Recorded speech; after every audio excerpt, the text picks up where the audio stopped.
Hey everybody, what's going on? I really apologize for not being around and doing my videos. I was on a roll, really kicking off doing a lot of videos and everything like that, and I just wanted to let you guys know what was going on. Guys, I have been recently diagnosed with multiple sclerosis and it's really bad. Um and I've been having a lot of difficulty. I've been sick a lot. Um and it's not that on certain days I don't have the energies to kind of, get together and do certain things, but I was just really in a place like, and I'm still there, trying to figure out what all this means and, you know, um, how long I can continue the job that I have and switching into something different or being in a disability kind of situation right now. And yeah, that's where I've been. So I apologize for that, guys, but just please understand that um, I've just had a lot going on. But I have recently been on the Man Up Judge Joe Brown show with Judge Joe Brown, and it's been great, and he's been phenomenal. And everyone on the show, and I just want to give a couple of hays to everybody and a couple of channels for you guys to check out that have been great to me. I want to start with this particular video has to do with Straight Fire, the Straight Fire channel. They asked for this, my thoughts on the O.J Simpson trial, so I want to give them a shout out for asking for this, and I'm definitely going to make that happen today, so thank you. A shout out to my good friend O.J Silverback, who got me started here on YouTube. He's not been feeling too good, guys, and we just want to send a lot of support and prayers to him at this time. And I'll keep you guys posted once he's up and running again. But yeah, send prayers to him and his family at this time. That's my brother, man. Man Up Judge Joe Brown and Judge Joe Brown Barbecue. It tastes so good, like I promoting for that just to let you guys know because he's been phenomenal towards me, so I definitely want to put that out for him. And the Real Dana, who runs the channel with Judge Joe Brown, who's been great. I want to give a shout out to Obi and Chief Cook, Chad Jackson, who you guys need to check out. I believe he's on Instagram. He's got some really interesting things he's doing. And George, I want to give it a shout out to George Macon. Sorry, guys, my voice is not good. George Macon, who's been really cool and very interesting, understanding guy. And we're getting to know each other, and he's been really cool. So I just want to give a shout out and love to everybody that's been really reaching out and really awesome towards me, especially in this time and difficulty. And I tell you guys, make sure you reach out to those people that are going through difficult times right now. I did not expect this. I knew with my injuries and stuff that eventually something would happen as I got older, but I did not expect it to be at, I'm going to be 39 next month, so be a year away from 40. I did not expect to be going through this at this time, but fortunately it is one of those things I've just got to deal with. So, yeah, let's get past that and get into our usual stuff. Hey, Drew Danger here. I'm back a little bit on the scene. I apologize. I'm not feeling good, so I'm not going to be hitting things the way that I need to, but Drew Danger is here, and I'm glad to do a video for you guys. And I also, let's do our usual thing. Today is sporting Canada's favorite next to Bret Hart and Wayne Gretzky, Wolverine.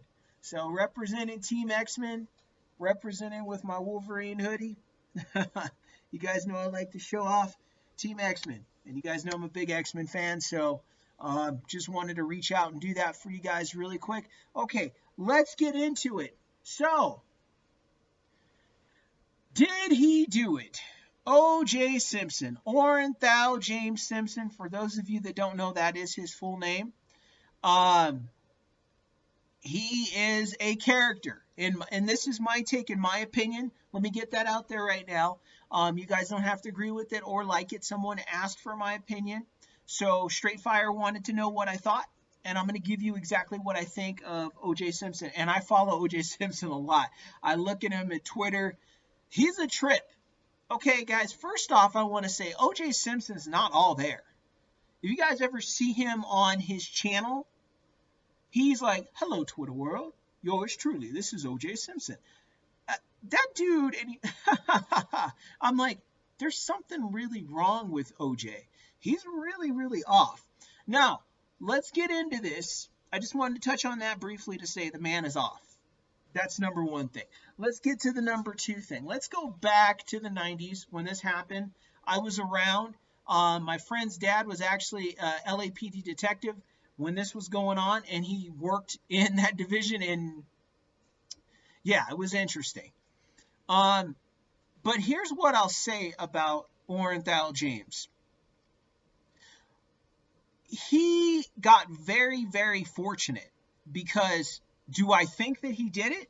Yes, I think that he did it. Number two, he got lucky because the police department broke into his house without a search warrant and started touching stuff and contaminated all the evidence they had. Okay, they went everywhere. They touched everything. They went in every car. They just did it out. They took pictures. They did a bunch of stuff they weren't supposed to do, and because they didn't have a search warrant, it voided everything. And even if it wasn't voided, they had contaminated everything, and they could not separate who was what was who, and who was where. So everything was thrown out the window. So they didn't have anything to stick on OJ besides he was around somewhere, hypothetically at the time. That's the whole story in a nutshell about what happened. Mark Fuhrman, and his buddies, they went in and they did their thing. Yes, Mark Fuhrman had some issues. He was a hothead cop, all that stuff like that. He made a lot of waves with a lot of people outside of people saying he was racist and things like that. Mark Fuhrman was just a character, in general. Is he truly racist? I don't know the man personally, so I can't say that. But I can say that with his track record, he's done some pretty interesting things to people. Excuse me, guys. I'm not feeling too hot. So he's done some interesting things with people. He's had a lot of heat with people. I know Jojito, that ran the case for OJ, that had to leave the case. His wife was a police chief or captain, and she had a lot of problems, and he had made a lot of derogatory statements towards her. And I'm not talking about stuff like we talk about now, like, oh my gosh, I'm offended. Like, no, he really said some messed up stuff, and he had that track record for doing that. So that's the other thing when you get into Fuhrman and those guys over there. O.J. Simpson hired, with the help of Robert Shapiro and of course Johnny Cochran, he hired Carl Douglas, Sean Chapman, Gerald Elman, Robert Kardashian, which we all know, Alan Dershowitz, F. Lee Bailey, Barry Scheck, Peter Newfield, Robert Blazer, and William Thompson. That's a lot of lawyers, okay? OJ wrote a blank check and got all these guys to get him off. And like I said earlier, yes, I think he did it, and I'm going to explain to you guys why, okay? Here it is.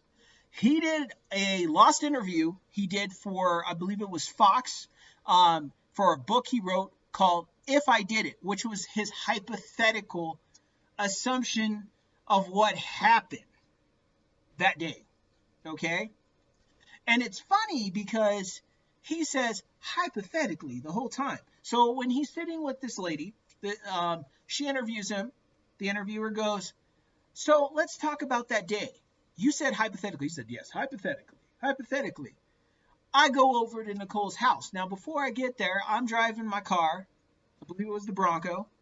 Okay? And He says, I keep a knife underneath my seat with gloves and a knit cap. Okay? My friend Al is with me. Now, when we get to Nicole's house, Al takes the knife and the gloves and the hat and all that with him.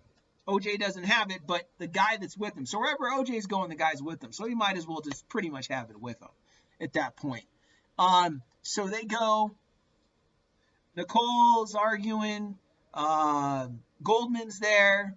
Goldman tries to fight him. I guess he pulled some martial art moves on him. And he said, yeah, I tried to do all that karate stuff. And he thought he could fight me. And you can't beat OJ. And, OJ was full of himself thinking he'd win the fight because he's O.J. Simpson and nobody can stop his boobs, or he's invincible and he's got Superman powers.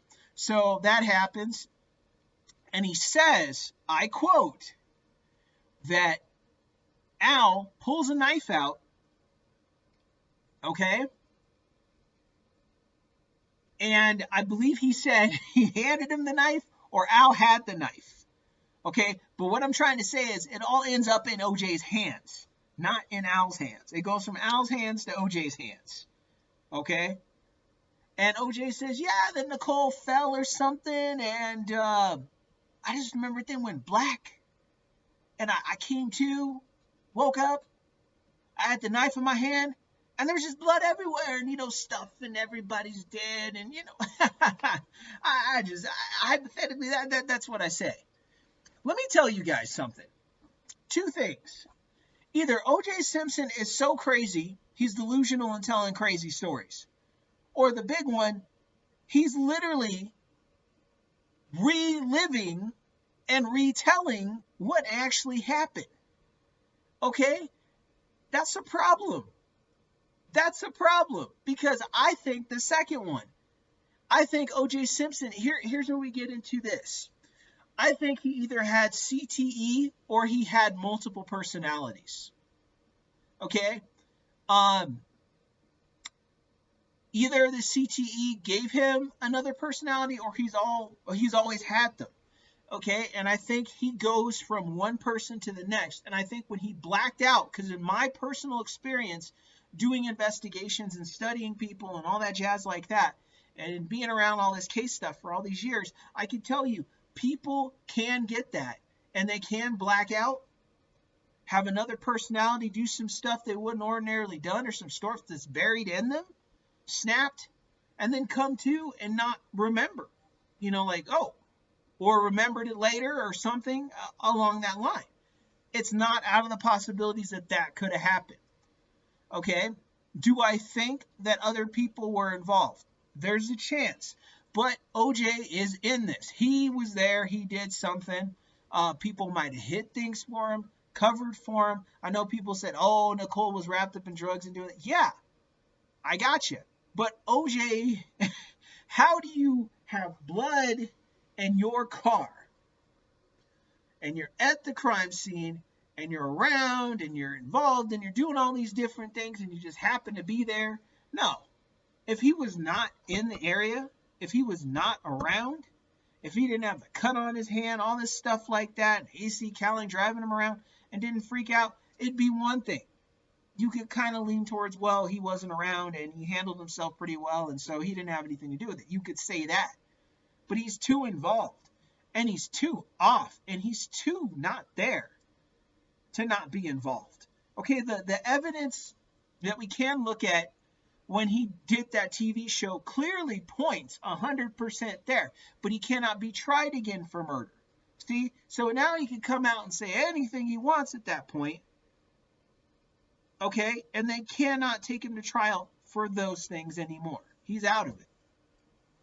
And that's what makes it difficult, is you cannot properly convict O.J. Simpson because he's already done the trial.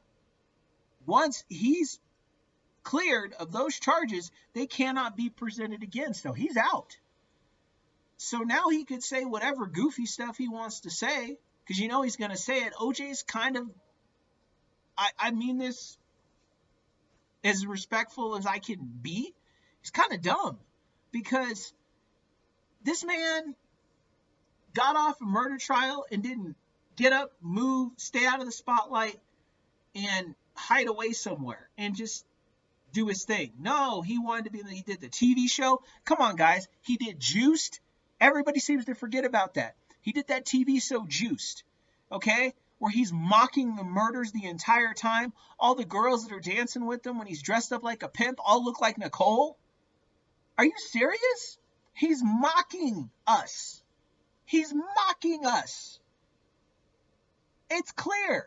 He's mocking the fact that he got off, and he's mocking the fact that he got away with it. I'm telling you guys, in my experience, that is a narcissistic, weird, sociopathic kind of level thing, okay? That's the best way I could put it. Everybody seems to forget about that he did the TV show, he was doing little promos, he did all these interviews, he was always in the spotlight, okay? Now, Johnny Cochran is a very good lawyer, okay? But not even that, he just knew that racism was a hot topic. We're talking, I lived in Southern California. I'm from there, okay? So at the time, Rodney King had just gotten finished. Reginald Denny thing had just gotten finished. The LA riots had just gotten finished. Not too long before this happened. Only a few years in between, okay?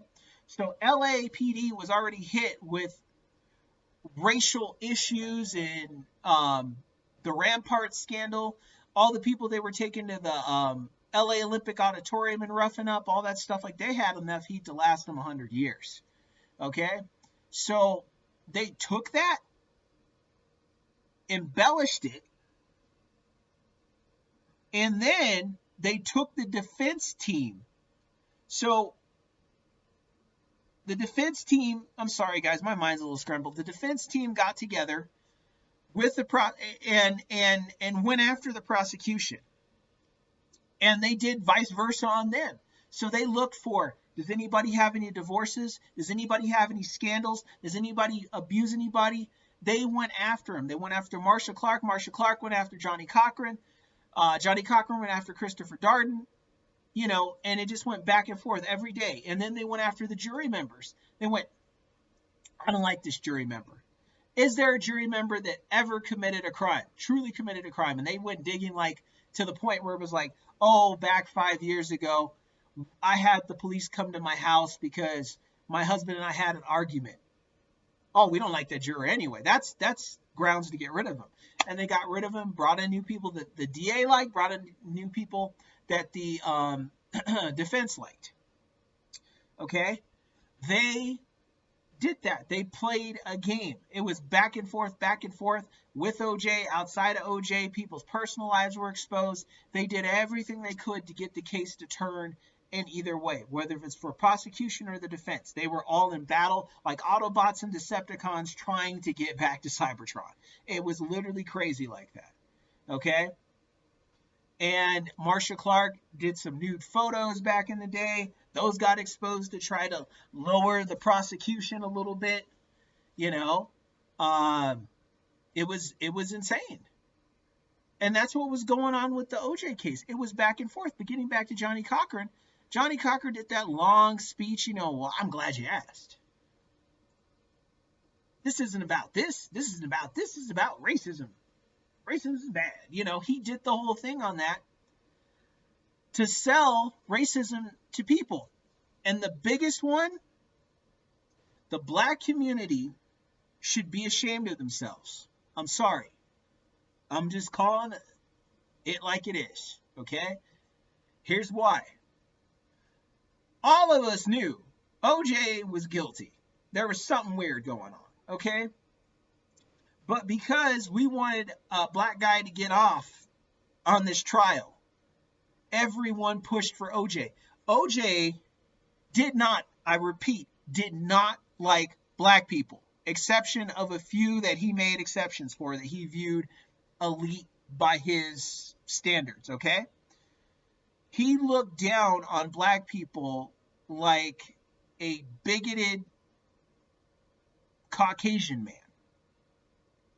Okay? He literally did. There's video footage. You guys can find it. It's out there.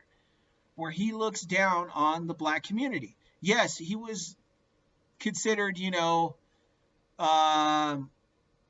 not that way years ago, but then he changed. And when he changed, he did not like black people. You know, he was kind of disgusted by a lot of black people. So it was kind of funny that black people came to his aid, and he didn't really deal with them or like them. You know, that was the thing. And it wasn't, oh, I'm not black, I'm OJ.